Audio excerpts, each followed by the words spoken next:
Hi, welcome to CookBook. I'm Darren Demaree, and our guest today is Donna Vorreyer. She is going to teach us how to make Blackberry Cobbler. Now, Donna is a teacher, a fantastic poet. Her most recent book is Every Love Story is an Apocalypse Story. So she's going to teach us how to make this cobbler, and then we're going to get a chance to sit down and talk to her about her new book, what it took to write it, and what she's working on now. Welcome to CookBook.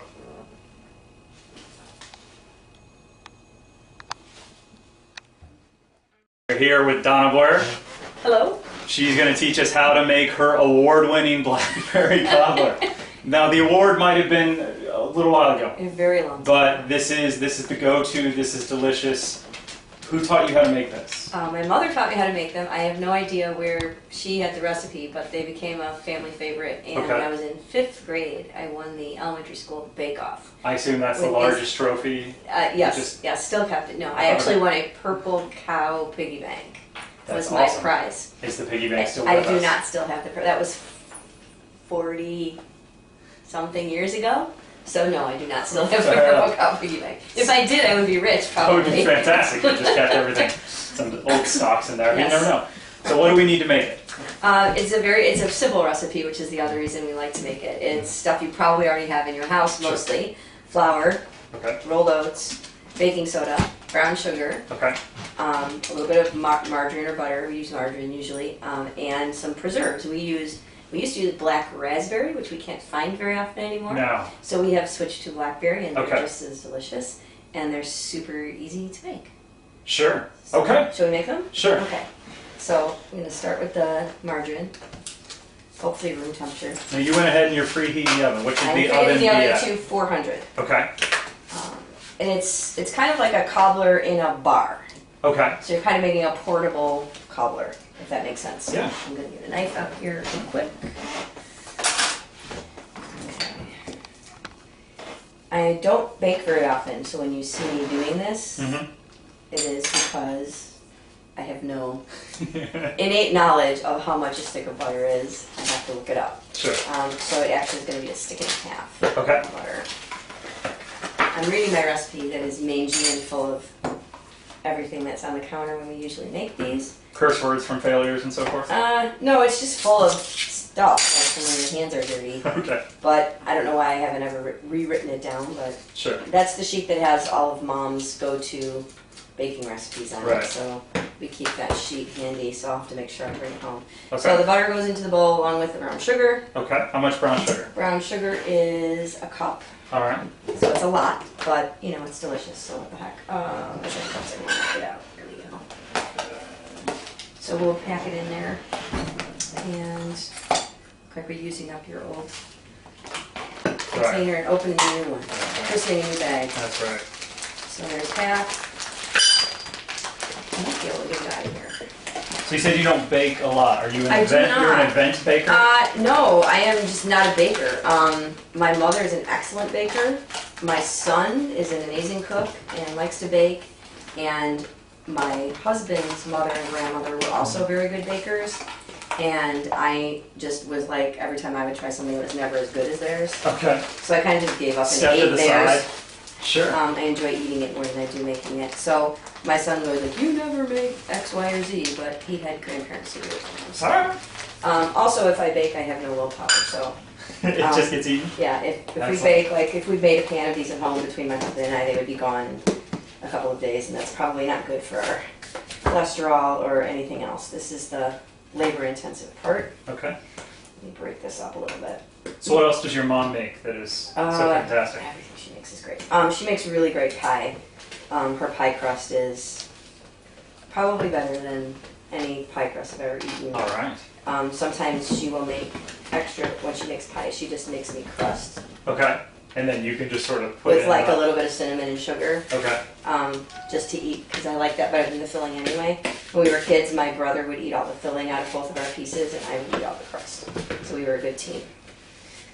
Pies, any cake. She makes this cherry cheesecake bar thing that's amazing that everybody always wants for their birthday. Okay.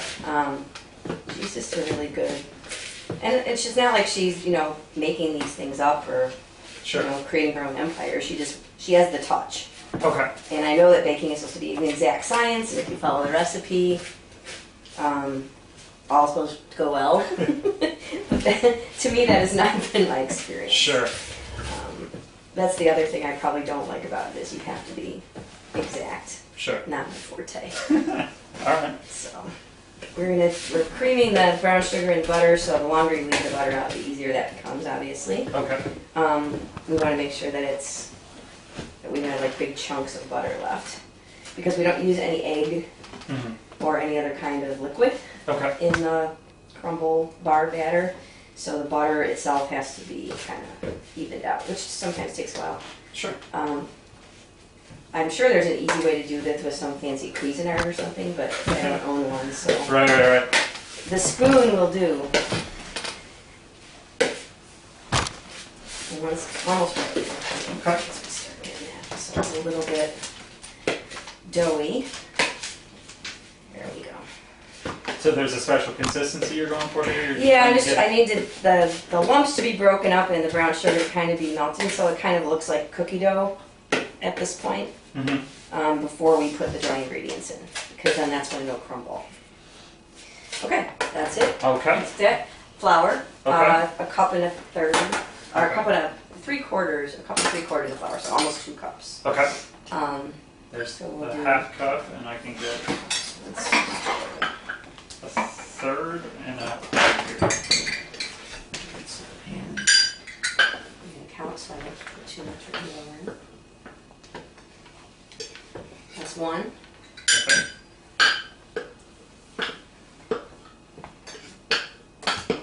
I'm concentrating, so That's all right. at the same time. Cup and a half, so I just need the quarter if we have it, and we're all good. There we go.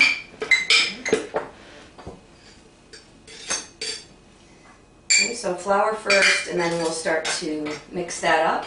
Okay. And you'll see it start to kind of get Sure. crumbly. The brown sugar and the butter will start to pick up the pieces of flour. We want to make sure we don't have any really big lumps. Stirring. So your mom helped you learn how to do this, Yes. or have there been any hiccups along the road? Any times you've made it where it just hasn't been Yes, actually, How did I that practiced before I came here. Okay. Because I hadn't made them in so long. The first batch was great, and then the second batch, I think I had the rack in the oven too low, Okay. so we had a little bit of a crispy bottom. Sure. Other reason I don't bake, like I make something, I'm like, this is amazing, and then the next time I make it, I do something wrong. Everybody's like, what? Terrible. Whose idea was this? Why are we eating this? So now you can see it's kind of crumbly. Sure. So we're going to add the baking soda, which is just a tiny bit, half a teaspoon.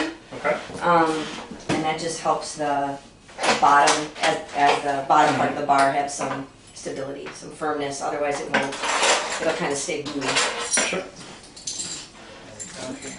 Half a teaspoon. Can't read.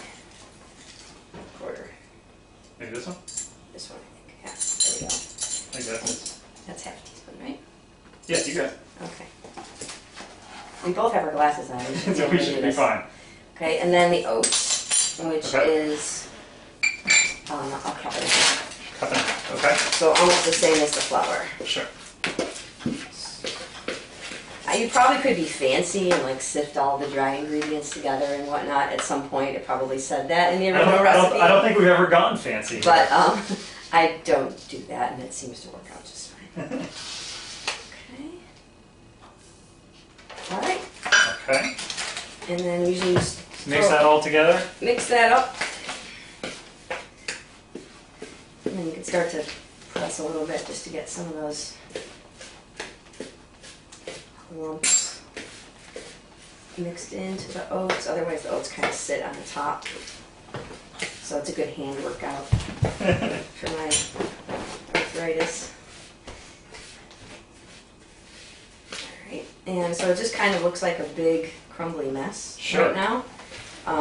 But we're going to press a little more than half of it into the bottom of the pan after I grease the pan. Okay. And then we're going to spread the preserves over the top, just not too close to the edges, otherwise it gets messy at the edges. And then sprinkle the rest on top, and that is all there is to it. Great. It's like the easiest recipe in the world. Okay. Get this little bit off the spoon So here's the messy part. Okay. You have to grease the pan. So, well, actually, I could just use this. Okay. That'll work. Once it's open. People always say, oh, it doesn't matter, but this one does. Okay. You won't get them out of the bottom if you don't grease. And I prefer to grease it with margarine rather than like Pam or something. Leaves a funny, to me, leaves a funny aftertaste when you bake. I know a lot of people use it like for sauteing. Kind of almost it adheres to like the metallic thing. Yeah. Yeah, it just doesn't work. It doesn't work quite as well. So Okay. grease it up good.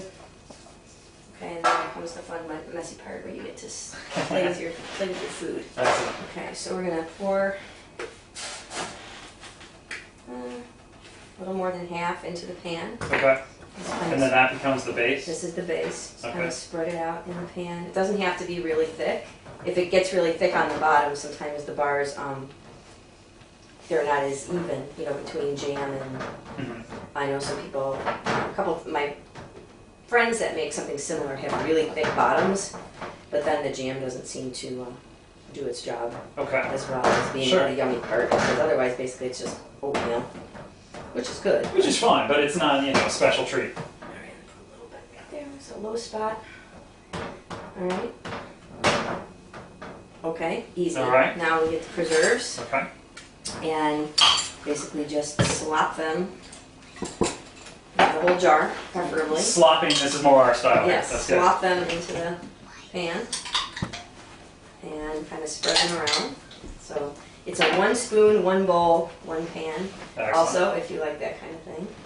All right, this part can get a little tricky, but you don't want to get too close to the edge. Sure. Because when it melts, then it will stick. Okay. And it doesn't matter. It's like it's. It sounds like most of the hazards are in getting it to come out of the pan. It's if it gets too close to the edge, the jam will also burn on that edge, and then that's not very tasty. So if you give it a little bit of a margin, like a 1/2 inch margin. Okay. Which this is not wanting to go to. It's your fancy preserves. That's my fault. My store brand preserves are like frosting. I shouldn't have gone private selection. You did. I think that's where I went wrong. Well, we're from Oregon. Maybe that's the trouble. They don't want to. They don't want to submit to my spoon. Okay. And you can put as much or as little as you want. You could probably do it with any kind of preserves. Okay. Our family likes the combination of the. What's a good thick? I mean, it works with the cobbler sort of. Right. So we've tried with red raspberry, but people didn't like the seeds in the preserves.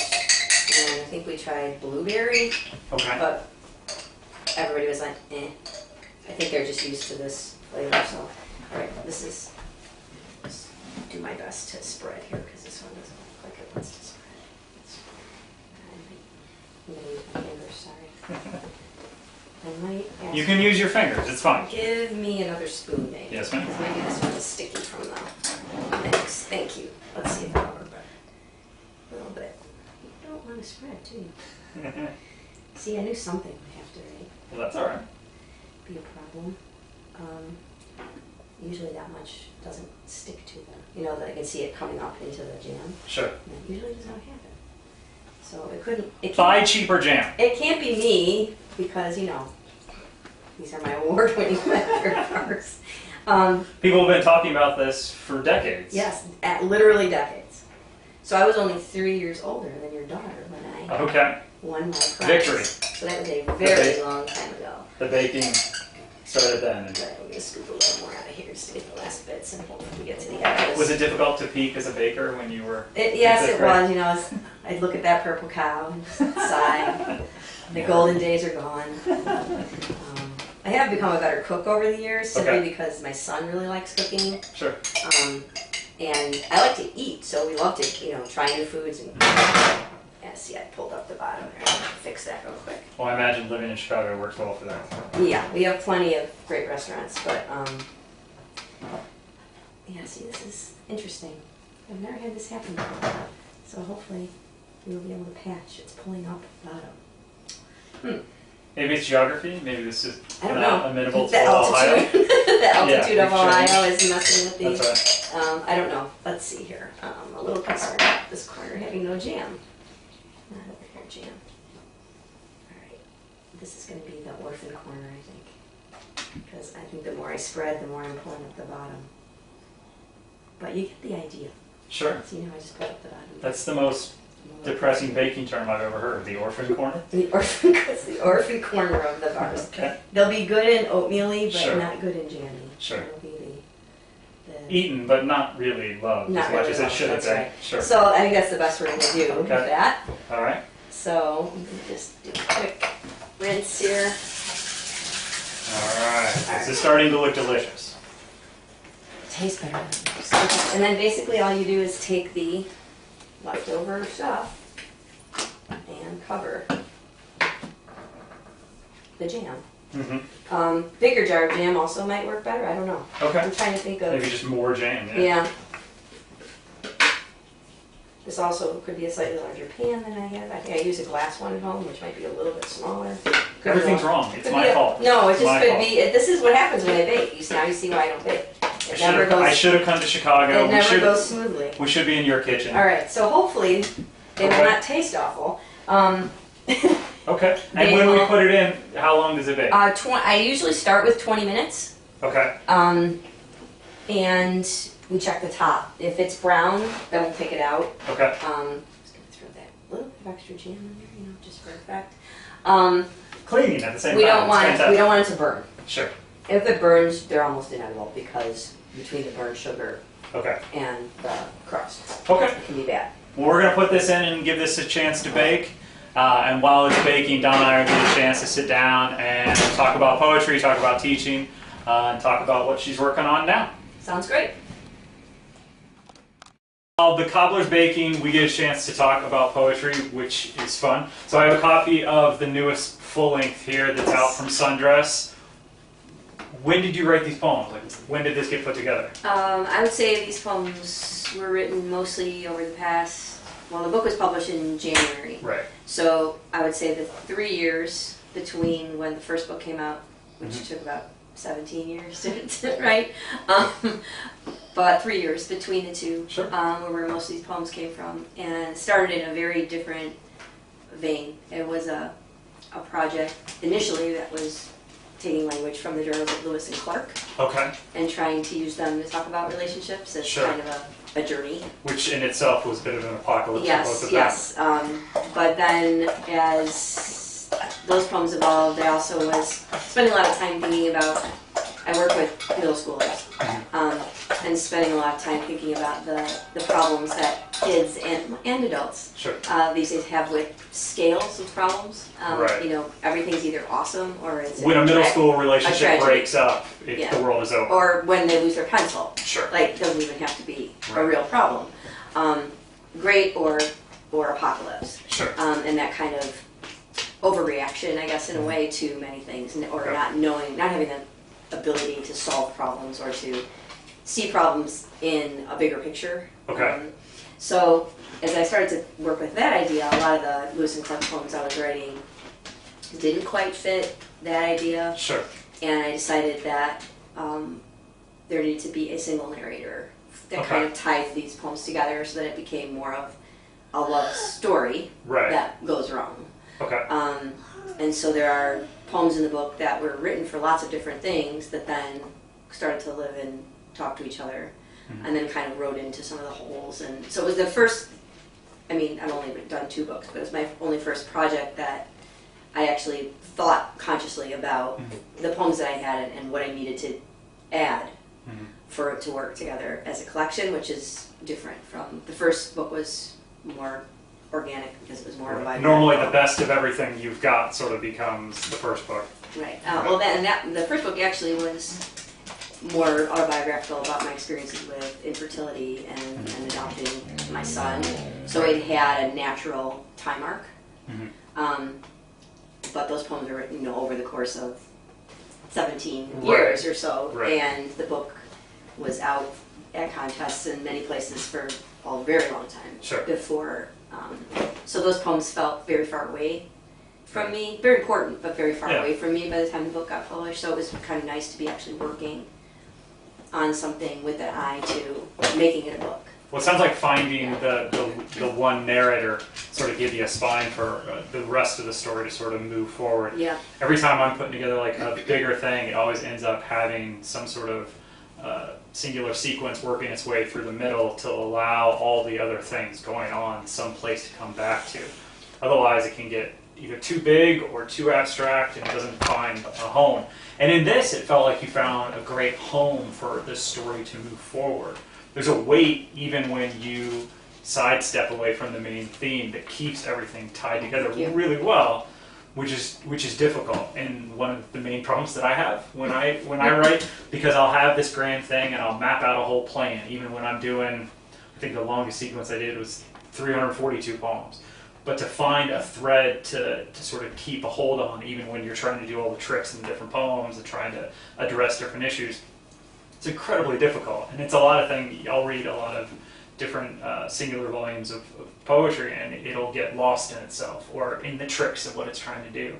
And finding that narrator, it felt for me like that's the one thing that sort of kept the tether for you and allowed you to experiment and try different things and still move the story forward, which was great. I agree, and it's been really interesting to hear, though, how different readers have responded to it, because some people have felt that it's not about relationship at all, it's about a loss of faith, and some people have talked about it being an elegy, and so it's hearing what people bring to it is really unique, because I mean, basically, at the core of it, I was sad at the Lewis and Clark thing not working out, and I still wanted to. There are about 3 or 4 of the poems in the book that stayed from that project that I couldn't quite let go of, and so those kind of became the anchor pieces in a way for each section, kind of going through this, the beginnings of a relationship, and then as it kind of sours and there's a problem and a betrayal and one person kind of going off the deep end. About that again, that issue of scale, and then the end being very nebulous, like not knowing whether it's that going to work or not, which I think is how real life is a lot of the times. So I in that respect, I think, and then the title was funny because it had 4 or 5 different titles at some point, and well, the title lends itself to people sort of going in those different directions with what the whole book of poetry is about, and it's a fantastic title. It's on my top 10 of favorite titles. Still to this day, I had a teacher at Miami that did a book called Sex Lives of the Poor and Obscure, which is still this is right under that. But when we talk about love or a love story or even apocalypse, it lends itself to elegy, to the loss of faith, to the loss of, which sounds like you were setting up the context for when you're talking about your students and sort of misappropriating grief and fear and all those things when not anything dire has happened, and then somehow tethering that to Lewis and Clark and an actual story that moves. I mean, it's high wire stuff at certain points, but it works. Thank you. I was really proud of. I guess I felt after the first book like, okay, like I wrote about my life. Like, what do I do now? And not that I wasn't writing other poems the whole time. But I guess it was kind of, I really just wanted to convince myself that like that wasn't a fluke. Like that, I could do this again and do it pretty well. And so it's exciting because I think I was telling you last night, I thought I had the beginnings of the 3rd manuscript. And then I had a residency this summer at the Sundress farm, and after 2 days of laying it all out and looking at it, realized it was not anywhere near to being anything that worked together, which was in a way very freeing. Because I don't know why I was putting this pressure on myself to think that I had to get another book in the world. I teach middle school. I'm not on a tenure track at a university. I don't have an MFA, so I don't have any. So the finished product is going to be a nice reflection of the work that you put in. And if you're not excited about the work in it, then what's the point? So it's been nice to just write without having to, without having a project, without having an eye to will this work with these other poems, but just to write what I want to write. And I've been doing that since the summer, and it feels really good. I haven't done that in a really long time. So. I pivoted similarly to that because my first book had a section of poems about sonograms and it had some Emily As poems, and it had Ohio poems, so everything that sort of came from me in that. And then the next one, I immediately stepped away, and I wanted to do research. And I researched the boxing match between Mancini and Kim that Kim died in. So I love that challenge of coming up with something outside of yourself, and how do you address that? How do you enter into it and make it something poetic, and not make it like a non-fiction book on Lewis and Clark kind of thing. Like, how do you add the poetic element to it? How do you interject your consumption of the story and what you can do with it? So that I always go back to that to sort of take myself out of what's going on. And then, without fail, every time I find myself back into it at the end. Because with that, I watched the fight. It's on YouTube. I watched the fight 270 some times. Wow. So instead of music, I'd have the fight on, and I'd watch the fight over and over again. And in the end, I ended up writing a few poems about, like, I have to stop. I can't watch this anymore. A man dies every time. It's really bumming me out. And so no matter how far and how deep into the rabbit hole I go with research, it becomes something that brings me back to me. And then it's part of poetry, though. Sure. I think no matter, the whole debate about, it's not you, it's the speaker, and, sure. and that's true in many respects and in many poems. It isn't, not me. Right. In these poems, but it is me. How can it not be me? I'm writing them. And so even when you are doing the research or delving into a persona even, that's part of what makes poetry so great is that there is something of you there because it's coming out of your brain. You're the one that's manipulating it to be what you want it to be, or to be what it wants to be once it comes out of your brain. Sure. And so I don't think you can ever remove the poet completely from the poem, which is, it's nice to save it. You can, this is not me, this is a speaker. But you are speaking because it's your words. And so it's the work that I'm writing lately is probably more personal again, but it's not as narrative, it's not as, it's more reflective. I'm getting older, getting closer to retirement. Sure. Like lots of things start changing. My arm is sore today from driving yesterday, just from I should have done the ball. No, I should have done the ball. No, that wasn't a dig. But just like little things like that you don't think about when you're younger, even 10 years younger than I am now. And so I'm not morbid thinking about mortality. Sure. But just thinking about the way I look at the world. Is it the same as it was 10 years ago, 15 years ago? Probably not at all. And the world has changed.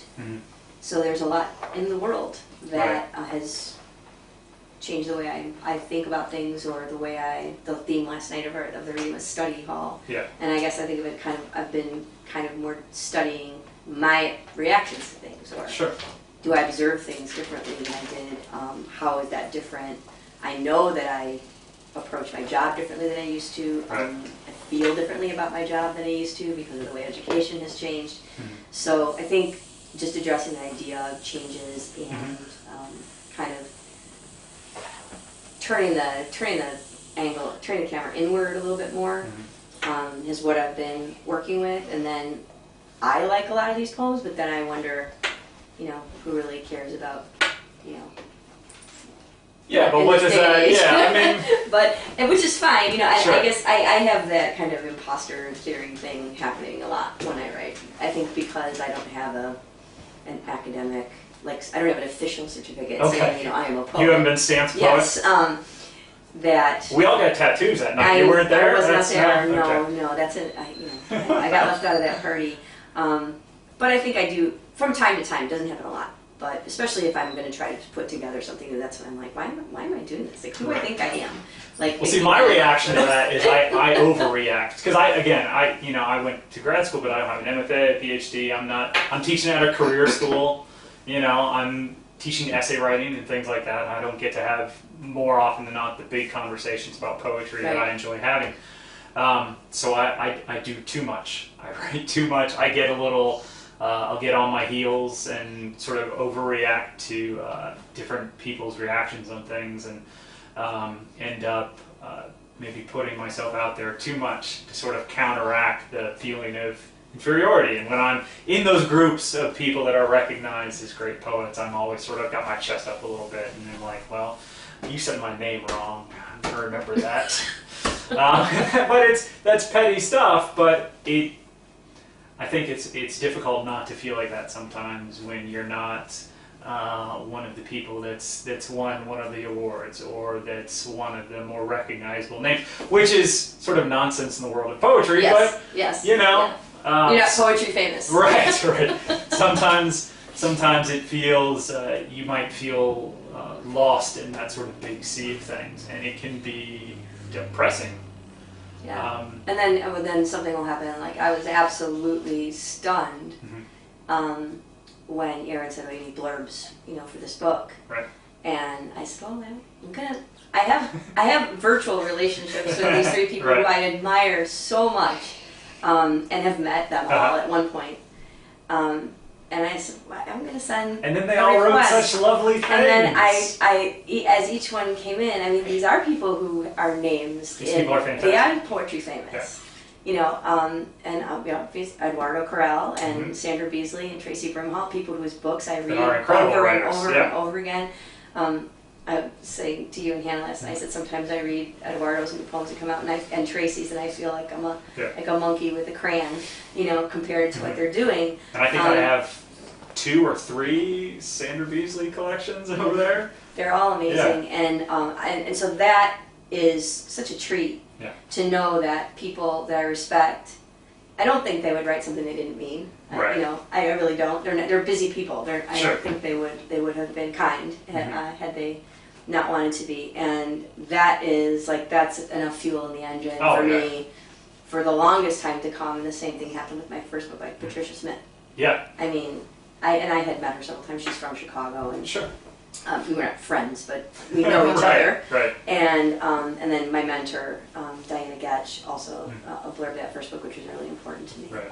So that kind of feedback, I think, is more important to me than, I'm not going to win a prize or, Well, there's an openness that it feels like a closed environment sometimes, but there's an openness that if you look for it is always there, and it's a very generous community. It's sort of from the top down in some respects. Sometimes it's not. Right. Sometimes as I said, in some respects. Sometimes it's a little ugly and a little dangerous, but for the most part, it's a very open community from the poetry famous people.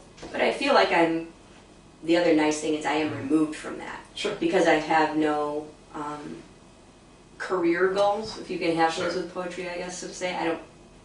And so my interest in poetry is simply that I love it. Yeah. I love to write it, I love to read it, I like to share if I read something incredible with other people. Yeah. So I think that there are a lot of people in our community that are good poetry citizens, so to speak, that is their goal. They love poetry, and they want to talk about it, and they want to read it, and they want to write it, and they want to share it, and they want to talk to other people who like it as well. And that's why something like this that you do, or anything that brings people together just to talk about it, I think is so important. I set a goal last year to go to at least one event a month where I had no involvement.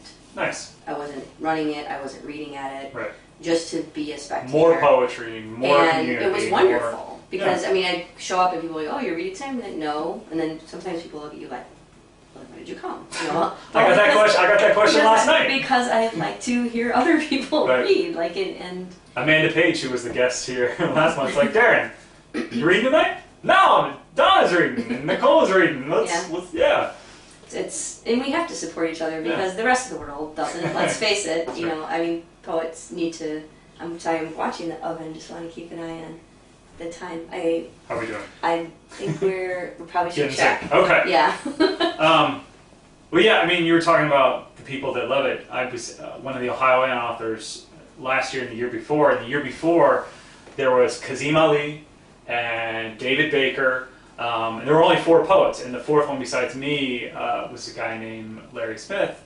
And Larry is a lifer. He's been running Bottom Dog Press for over 30 years, and getting to meet and talk to David and Kazim was great. Very nice gentleman. But talking to Larry, who's been doing this for that long out of love, and he was a professor, and he's a tremendously talented poet in his own right, but he never he never sort of changed his vision of what it was supposed to be and what the press was supposed to accomplish. And I talked to him for hours, and it was fantastic to see someone who's 40 years older than me talking about poetry in that way and sort of bringing me through the process. Yeah, it's great. Anyway, so this has been out for most this year. You've got a chapbook that just came out. Chapbook that just came out about a month ago from Dancing Girl Press. Okay. It's called Tinder, Smolder, Bones, and Snow. This is another good title. Which is, I don't know where that one came from, but I really like it. Yeah. You got a little extra smile. I do, yeah. It's kind of a apocalyptic fairy tale. I guess I'm stuck on apocalypse, so we're terrible. It is the time. Terrible things happen to the pretty girl. Okay. Really. You were in some of those last night. Yes. Yeah, some bad things happen. Very bad things. And then also actually just got news that a little micro chat of prose poems that I've written just about this girl, the girl. Sure.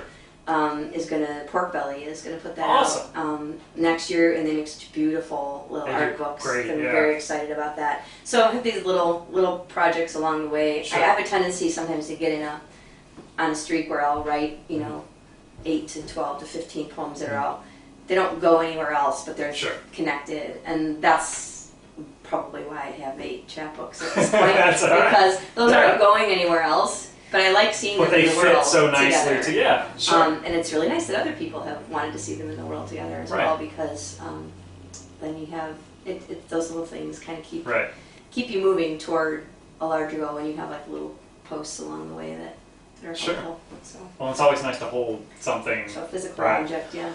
All right. So Every Love Story is Apocalypse Story is out now from Sundress. Dancing Girl, through their website, you can get the new chapbook? Yes. Okay. And stay on the lookout for new poetry by Donna. And we are going to pull that Blackberry Cobbler out of the oven and give that a look-see. So next month's guest is Nicole Iden. She's going to be teaching us how to make a pie of some sort, which would be fantastic. She's really good at baking, she won't have a problem with the jam. So next month on Cookbook will be Nicole Iden. Please check out Sundress's website for new titles. We're working hard on Best in That right now. And we shall have some results for that by probably the beginning of the year. Thank you for coming.